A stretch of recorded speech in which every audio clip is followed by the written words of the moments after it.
Olá, um bom dia para você. Na sessão plenária dessa quarta-feira, alguns senadores reivindicaram a votação aberta para a indicação de embaixadores. Em requerimento apresentado pelo senador Lazier Martins, ele pede que o projeto que prevê a votação aberta seja pautado com urgência pelo plenário. O pedido já tem o apoio de 43 senadores. Nós estamos na iminência do presidente da República mandar para o Senado Federal, pasmem, a indicação de um filho para ser embaixador dos Estados Unidos. Não se trata da indicação de qualquer embaixador.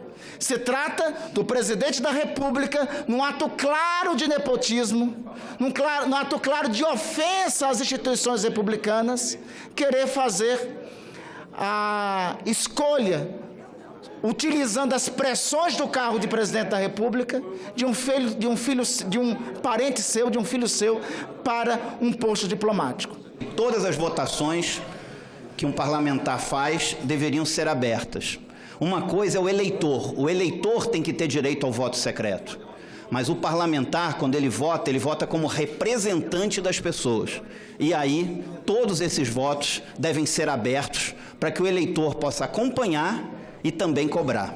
43 senadores assinaram o requerimento de urgência e até agora não foi pautado aqui nessa casa. Então eu queria aproveitar esse momento que a gente tem aqui um entendimento explanado por vários senadores para a gente fazer a votação desse requerimento de urgência para acabar com o voto secreto. Agora falar sobre reciclagem de lixo eletrônico, que é o tema da audiência pública que vai ser realizada pela Comissão de Meio Ambiente hoje às 10 horas da manhã. E quem tem mais informações sobre esse debate é a repórter Isabela Dutra. Isabela, bom dia, com você.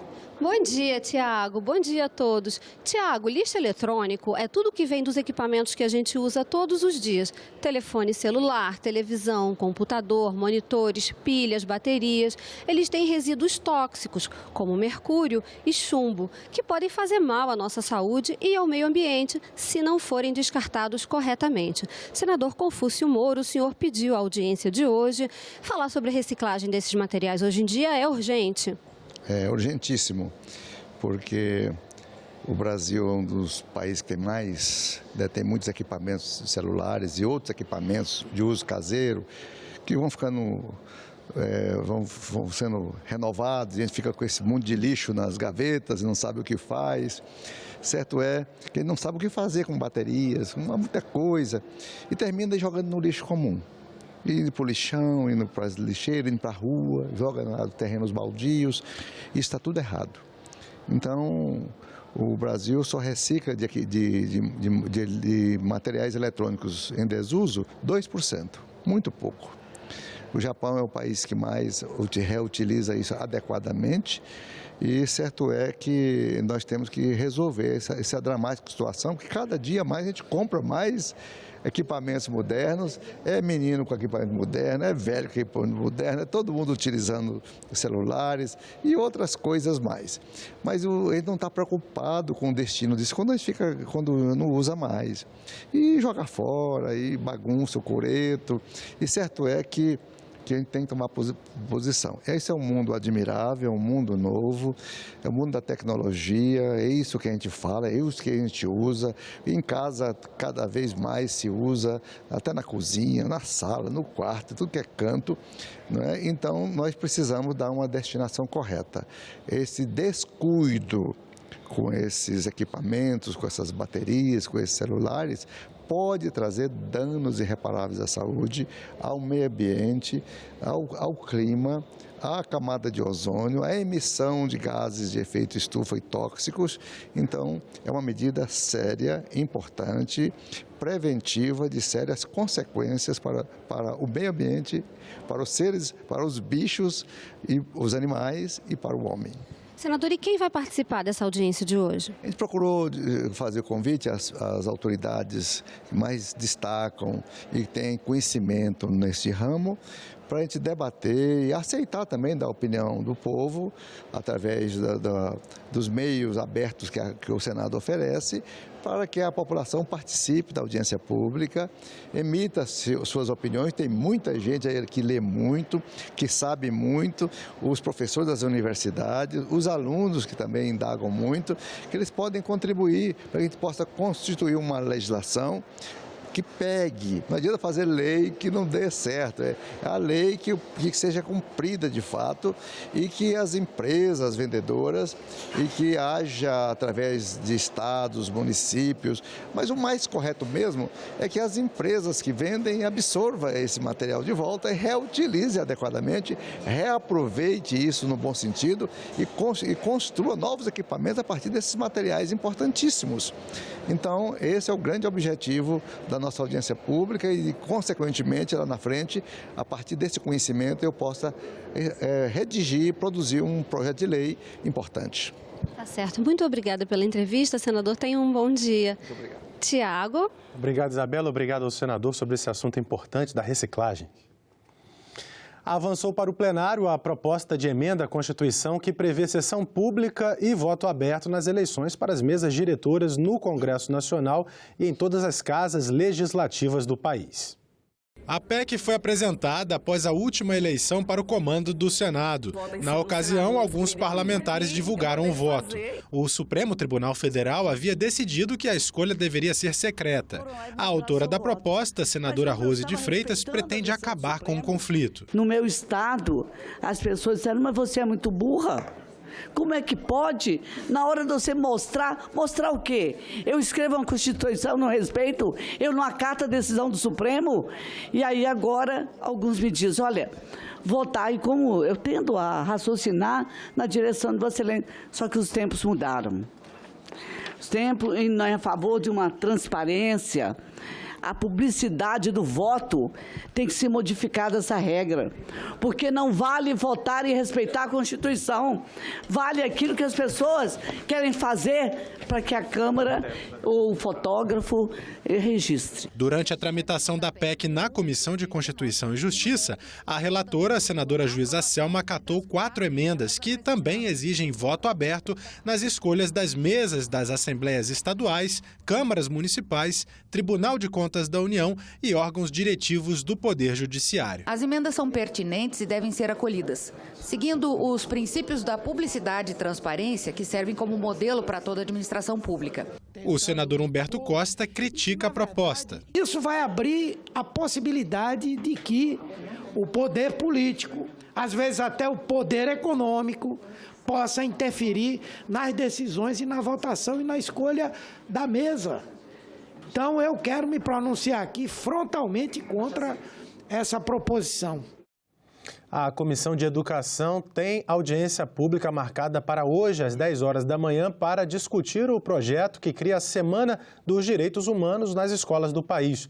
Um dos convidados é o senador Paulo Paim, presidente da Comissão de Direitos Humanos do Senado. A política de direitos humanos tem que ser tratada nas escolas. Isso é muito importante, eu estou convidando vocês a assistirem aqui pela TV Senado, acompanhem esse debate, que em época de tanto ódio, de tanta violência, de tanto desamor ao próximo, onde as políticas humanitárias são colocadas para o segundo plano, quando deveríamos todos estarmos cada vez mais fazendo bem sem olhar a quem. É bom que direitos humanos comece lá no jardim da infância e termine na universidade. É o respeito ao ser humano, à vida, ao meio ambiente. Outra audiência pública, marcada para as 10 da manhã, é a da Comissão de Relações Exteriores e Defesa Nacional.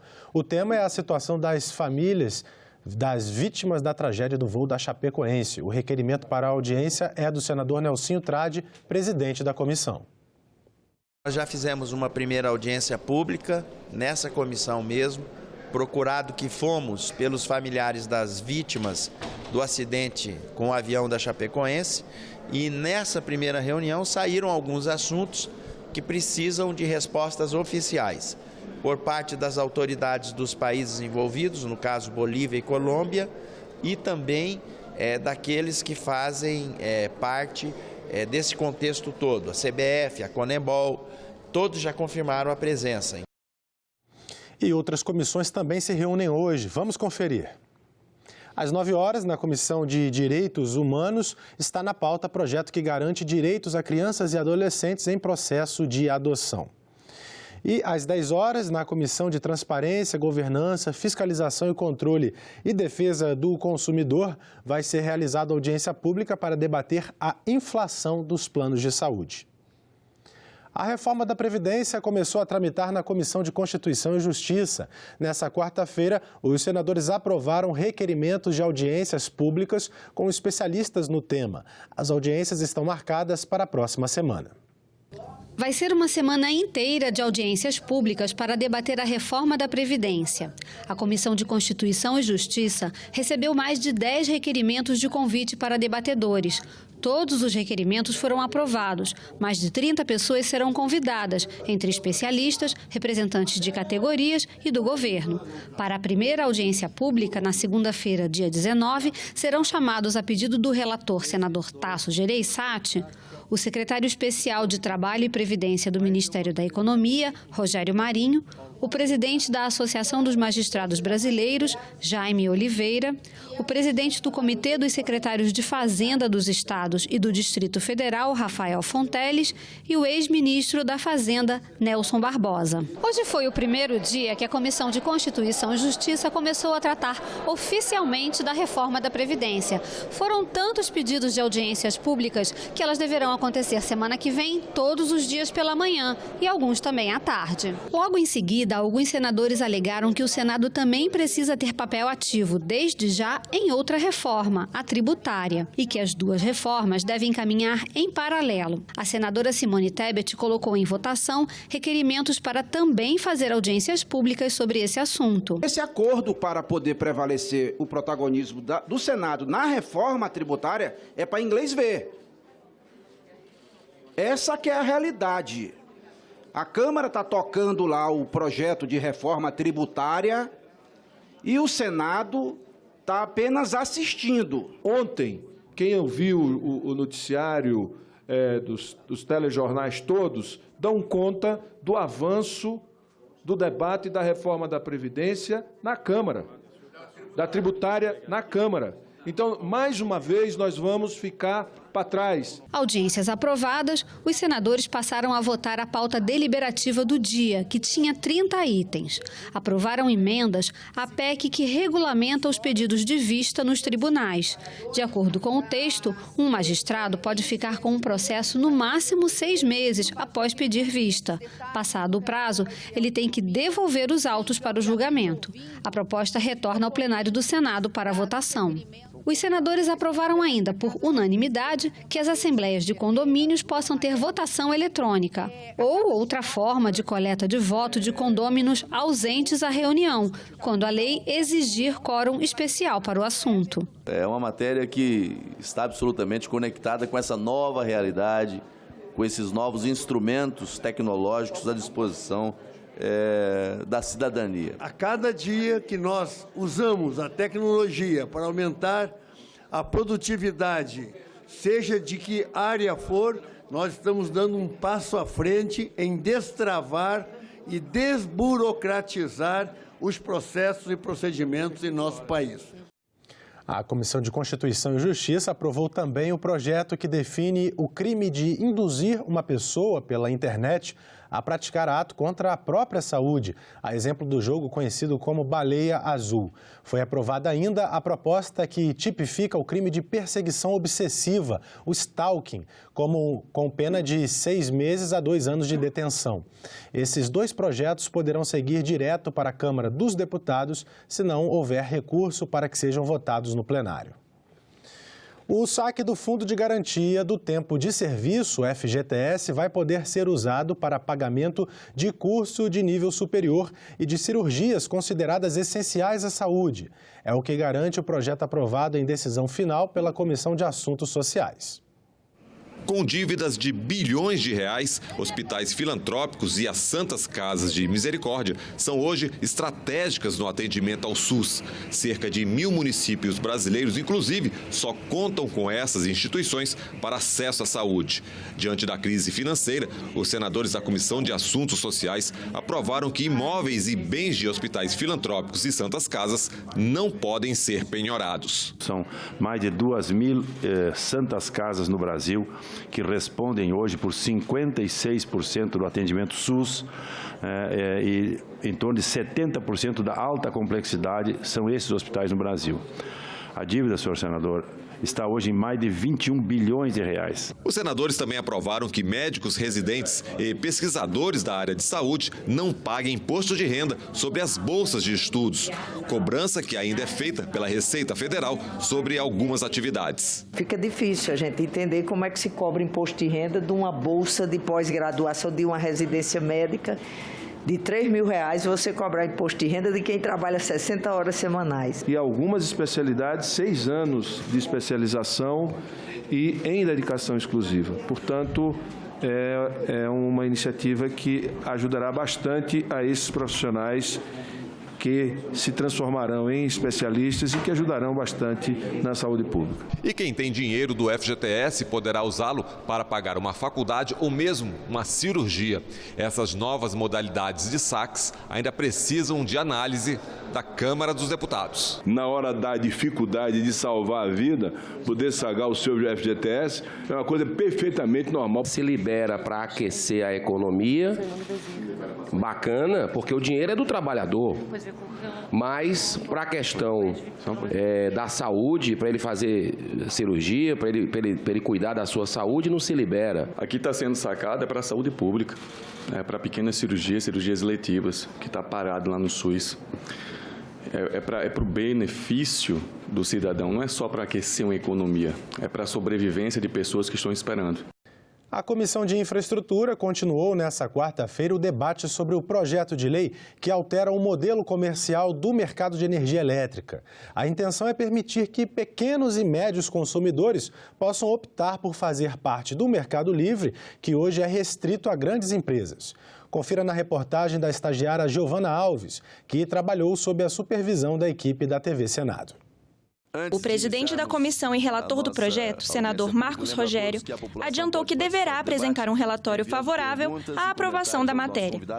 Os países da União Europeia já possuem mercado de energia elétrica totalmente aberto e, segundo o senador, o Brasil deve seguir esse caminho, mas o texto deverá ser aprimorado ao longo da tramitação. O PLS 232 de 2016 é portador de boas novas, dado que estende significativa e justificadamente o acesso ao mercado livre de energia e, como consequência, concede aos consumidores o direito a uma portabilidade parecida com a existente no setor de telecomunicações. O diretor da Agência Nacional de Energia Elétrica, a ANEEL, entende que a transformação da rede é inevitável e oferece uma participação mais ativa ao consumidor. A legislação e a regulação ela deve ser um facilitador para que essas novas tecnologias entrem no setor e propiciem benefícios para a sociedade, mas naturalmente preservando o equilíbrio do setor. Sempre quando falamos de regulação, legislação, a palavra equilíbrio é fundamental. Quando você propicia uma alternativa, você tem que olhar o todo, não se pode olhar pontos específicos do setor elétrico. Para esse especialista em energia e sustentabilidade, o consumidor residencial precisa ser protegido nas mudanças do setor elétrico, já que é o ator principal, além de ser o lado mais frágil. A reforma é inevitável, mas ela tem que ser feita paulatinamente, com cautela, para que nós, consumidores, realmente tenhamos um menor impacto. Que esse, como foi dito aqui, a gente quer qualidade e preço. No final, é isso que o consumidor quer. A Câmara dos Deputados concluiu nesta quarta-feira a votação da medida provisória da liberdade econômica, que tem o objetivo de afastar a percepção de que aqui no Brasil o exercício de atividades econômicas depende de prévia permissão do Estado. A MP vai ser analisada agora no Senado e precisa ser aprovada até o dia 27 de agosto para não perder a validade. Esse é o assunto da nossa entrevista com o senador Dário Berger. Senador, a MP mobilizou deputados e senadores, foram apresentadas 301 emendas. Qual o senhor acredita que é hoje a importância de se alterar as regras de liberdade econômica no país? Olha, eu acho que o nome de batismo que ela recebeu, ela já sintetiza a importância que ela tem para o país. Nós precisamos, não temos algo mais caro, não existe nada de mais caro para nós do que a nossa liberdade, né? A liberdade em todos os sentidos. E a liberdade para se produzir, para se trabalhar, para se gerar emprego, para ser empreendedor, para enfim, construir um novo momento, ela é primordial, ela é fundamental, ela é vital para as organizações. E na medida que você facilite a vida dessas organizações, você permite que elas cresçam, prosperem, e elas prosperando e crescendo vão gerar emprego, vão gerar oportunidade, vão gerar riqueza e vão contribuir para o crescimento e o desenvolvimento do Brasil. Na prática, senador, o que muda para quem quer empreender, para quem está fazendo um contrato? Bem, um dos maiores problemas que atravancam, vamos dizer assim, o crescimento econômico, o desenvolvimento de um país, na minha opinião, é o excesso de normas, de leis, de decretos, de instrução normativa, de portarias e por aí vai, né? É um emaranhado tão grande que as empresas... De regulamentação? Regulamentação, excesso de normas, excesso. Uma se contrapõe à outra, ao ponto de uma empresa ter que ter hoje um departamento jurídico maior do que o departamento de produção ou o departamento administrativo para fazer frente a esse emaranhado de legislação, de portarias e de decretos e que burocratizaram muito o sistema e dificultaram sobremaneira a vida das organizações. Portanto, essa medida provisória da liberdade econômica, ela vem simplificar as coisas, ela vem facilitar a vida, ela vem reduzir o excesso de burocracia e de exigências, facilitando principalmente aquelas profissões cujos riscos são mínimos, tipo barbeiro, cabeleireiro, sapateiro, enfim, lanchonetes, bares e etc. e tal, simplificar para que eles possam, enfim, sair da informalidade, vir para a formalidade e fazer parte do sistema econômico de um país. E o que vai mudar? São 289 atividades que não vão precisar de autorizações prévias para funcionar, mas ainda vai precisar de uma série de documentos, né? Vai, bem, isso aí é um negócio que me encanta bastante, sabe por quê? Porque hoje me parece que eu posso afirmar com convicção que nós estamos regidos hoje pelo princípio da desconfiança. Então, como nós desconfiamos de que aquele administrador ou aquele empresário não vai cumprir as suas obrigações, nós excedemos na fiscalização, nas normas, nas regras, nas exigências, nos alvarás e etc, etc, etc. A essência da liberdade econômica é estabelecer ou reestabelecer aquilo que nós já tivemos, que é o princípio da confiança. Quer dizer, se você quer colocar um estabelecimento e você vem solicitar isso ao poder público, o poder público tem que ter confiança de que você vai fazer as coisas bem feitas, vai fazer dentro da lei, dentro das regras, dentro das normas. E não precisa desse excesso de burocracia e de fiscalização e de normas e de regras e de portarias e de decretos e instrução normativa e tal para você poder operar. Que daí você não vence, tanto é que eu não sei agora exatamente, eu não tenho esses dados na cabeça, mas para se abrir uma empresa no Brasil, você leva, se eu não me engano, 6 meses ou mais de 6 meses, o que é um negócio inacreditável. Né? Em 2014, a estimativa era de que levava-se 107 dias para abrir uma empresa no Brasil, né? E segundo um relatório do Banco Mundial, hoje leva-se cerca de 18 dias para dar conta da burocracia. Para dar conta da burocracia, você vê. Tem outras questões também envolvidas, né? Então você vê que a liberdade econômica ela facilita desde o registro da empresa até a sua atividade propriamente dita. Inclusive, a autoinformação, você autoinforma primeiro. Aliás, eu até vou puxar aqui a brasa para minha sardinha. Quando fui prefeito em Florianópolis, há um tempo atrás, me dei conta dessa questão dos alvarás.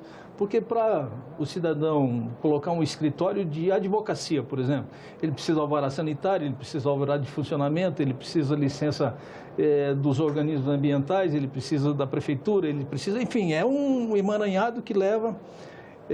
e isso levava muito tempo, muitas vezes até 2, 3, 4, 5 meses para ele preencher toda essa burocracia. O que fiz eu? Estabeleci em decreto o princípio da confiança. Quer dizer, nós damos um alvará provisório para ele funcionar e ele tem 6 meses, então inverti a lógica.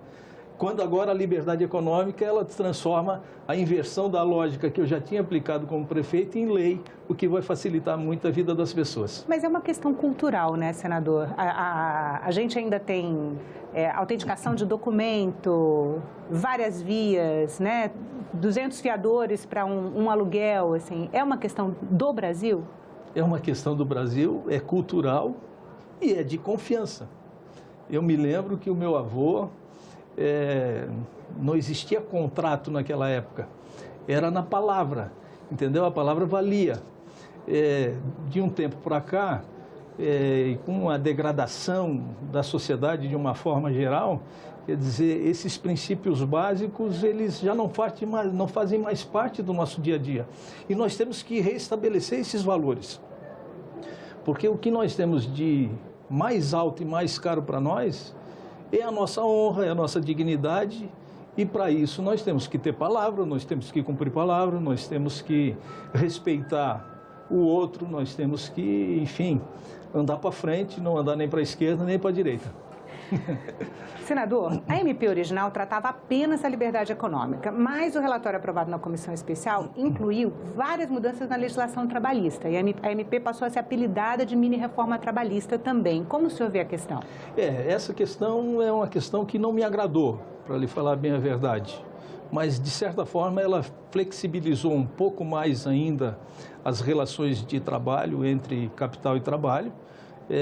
Vai facilitar e vai criar estímulo à geração de oportunidade de emprego e é o que eu espero que possa acontecer. Agora, evidentemente que essa questão trabalhista, eu acho que é uma outra liberdade econômica que nós temos que discutir aqui no Congresso Nacional. Primeiro pelo seguinte,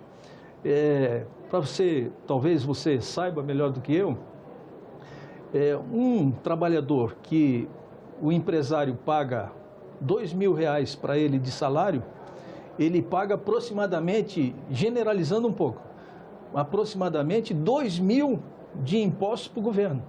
Então, ao invés de o servidor custar R$2.000, ele custa R$4.000 para o empresário. E nós temos que tirar a tributação sobre o salário, e tributar outros tributos e fazer com que a contratação das pessoas fique mais barata, porque daí nós vamos gerar mais emprego e tirar esse emaranhado de 12, 13, 14 milhões de desempregados. Mas isso é uma questão para a reforma tributária. Para a reforma tributária.